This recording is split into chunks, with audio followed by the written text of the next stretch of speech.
country on earth.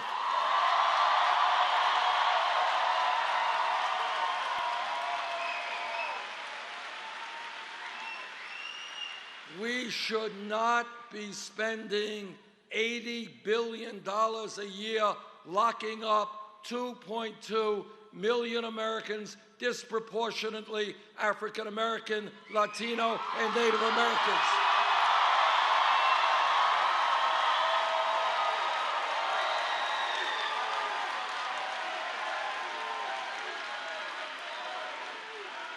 All over this country, we see very high rates of youth unemployment.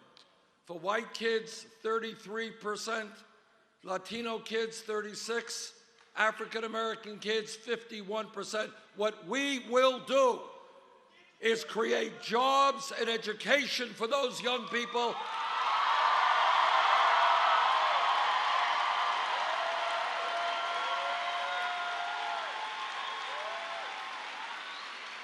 And not more jails and incarceration.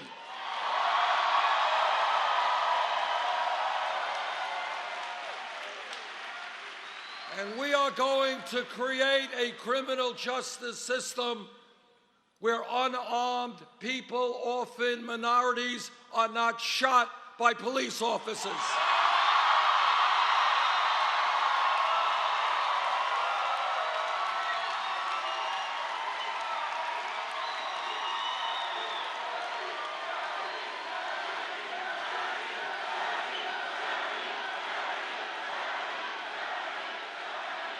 Now, I have worked with police departments all over my state of Vermont and all over this country. The vast majority of police officers are honest, hardworking, and they have a very difficult job.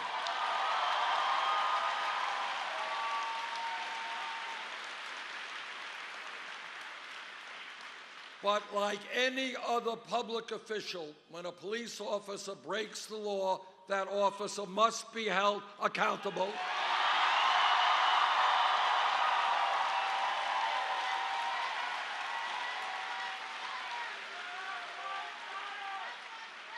We need to end the militarization of police departments.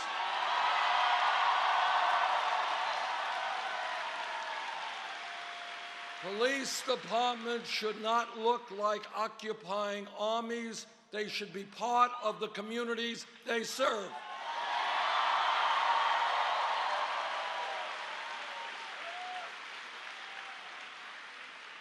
And we need to make police departments look like the diversity of the communities they serve.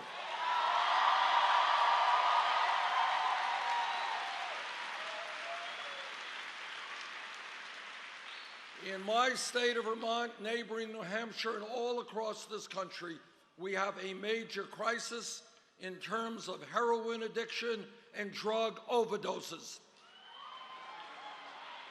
We need to address that issue of substance abuse and addiction as a health issue, not a criminal issue.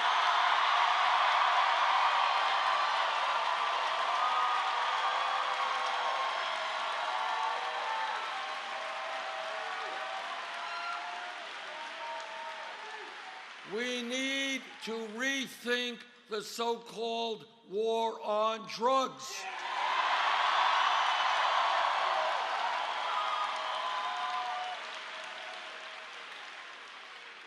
Over the years, too many lives have been negatively impacted through arrests for possession of marijuana.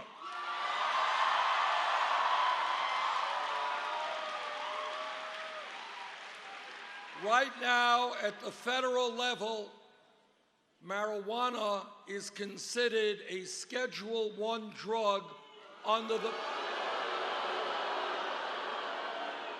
the Federal Controlled Substance Act, right alongside of heroin. Now, scientists disagree about the pluses and minuses of marijuana, but all of you know Heroin is a killer drug. And that is why I have introduced legislation to take marijuana out of the Federal Controlled Substances Act.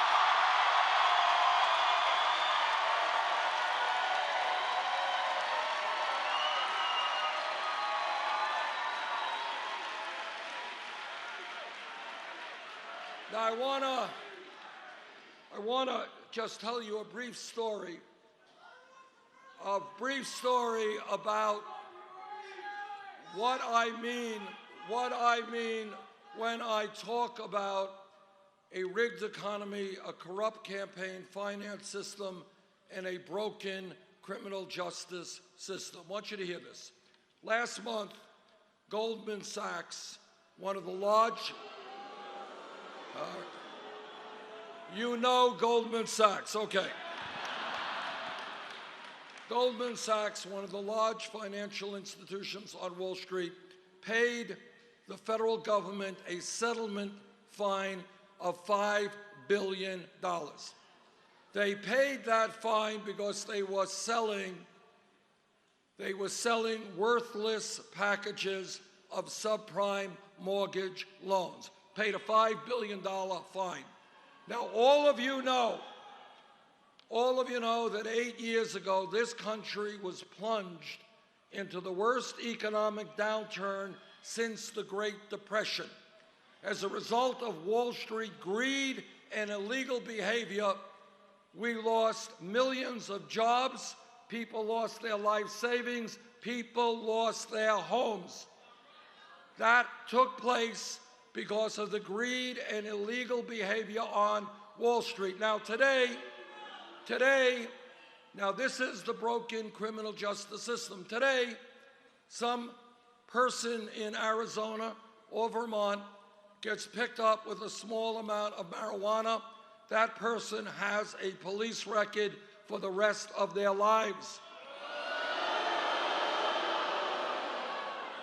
But if you are a CEO or an executive on Wall Street whose illegal behavior destroyed the economy, you get a salary increase, not a police record.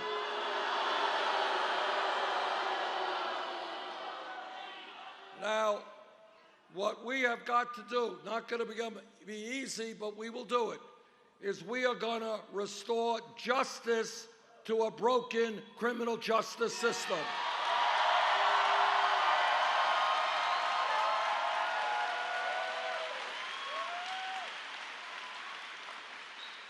What America is supposed to be about is justice, equal justice under the law. You're poor, you break the law. You're rich, you break the law. You both pay the price. That is what we're going to do.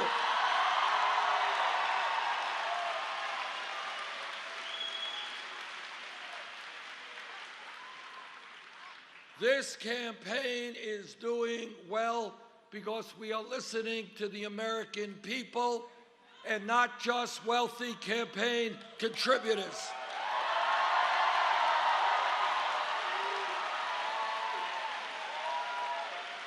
I am very proud that our campaign does not have a super PAC.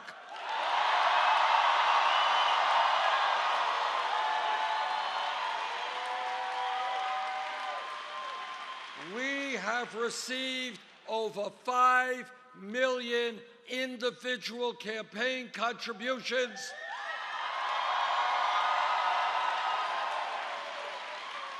Anyone know what the average contribution is? That's right, $27.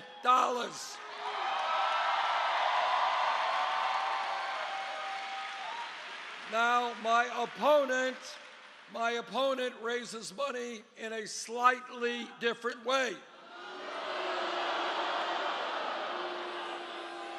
She has a super PAC which, among other special interests, has received $15 million from Wall Street. She has received money from the drug companies and the fossil fuel industry. She has given speeches on Wall Street for $225,000 a pop. Now, to my mind, if you're going to give a speech for $225,000, it must be a really great speech.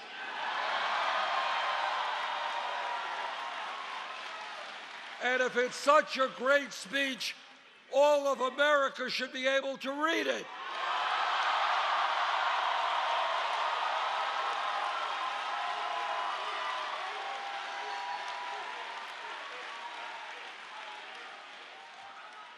Our campaign is listening to senior citizens and disabled veterans.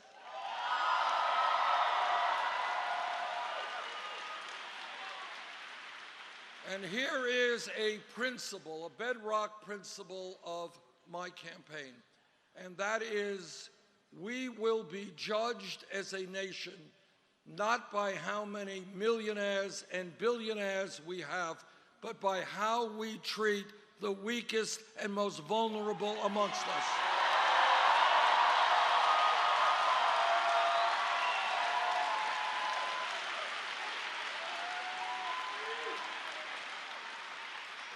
Now, while we have seen in recent years a proliferation of millionaires and billionaires, we have millions of seniors and disabled vets trying to make it on $11,000, $12,000 a year Social Security.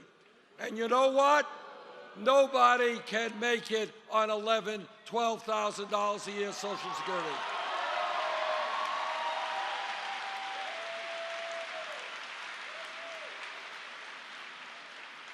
My Republican colleagues in the Senate, they want to cut Social Security.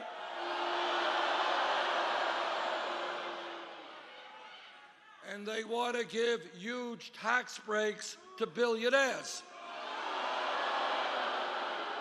Well, I have some bad news for them. No, we are not going to cut Social Security. We're going to increase Social Security.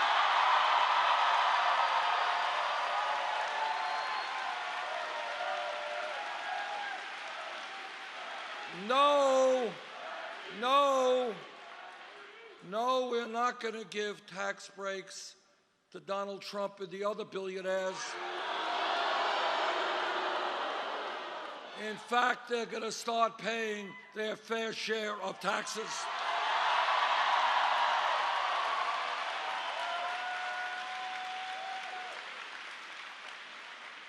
This campaign is listening to the Latino community.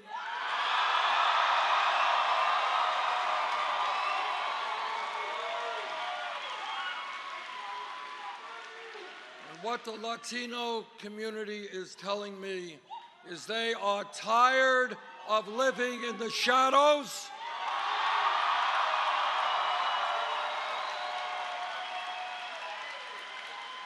They are tired of living in fear and being exploited.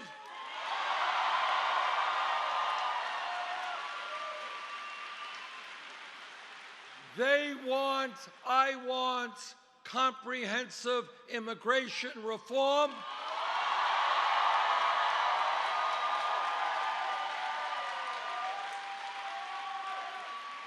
And a path toward citizenship.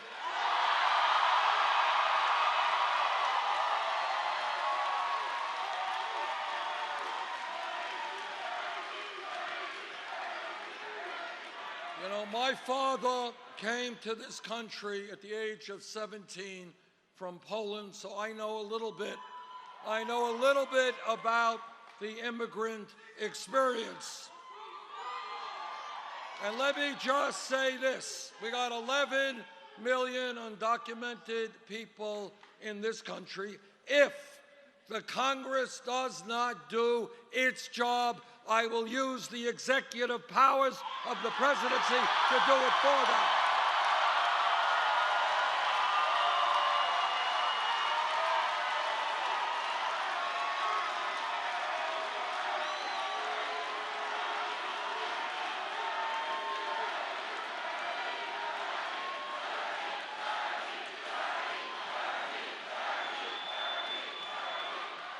I do not want to see young people like Catherine look at the television